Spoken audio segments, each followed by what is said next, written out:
Hey everyone, welcome back into the tutorial. In this video I will show you how you can see the hidden messages on our Instagram. That's right, those messages that are hidden from your main box.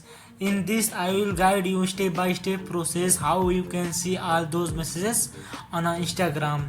So let's get started to the video. First of all, open your Instagram application on your mobile.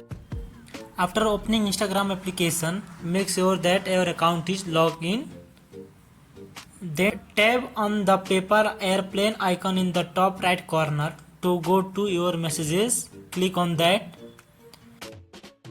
Now click on request. Click on request. Now you can see the hidden messages.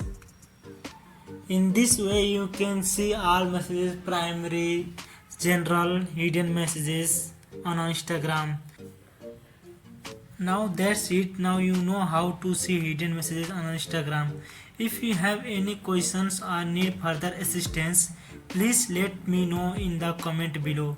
Don't forget to like and subscribe for more tech tips and tutorials. Thanks for watching these videos. See you guys on our next videos.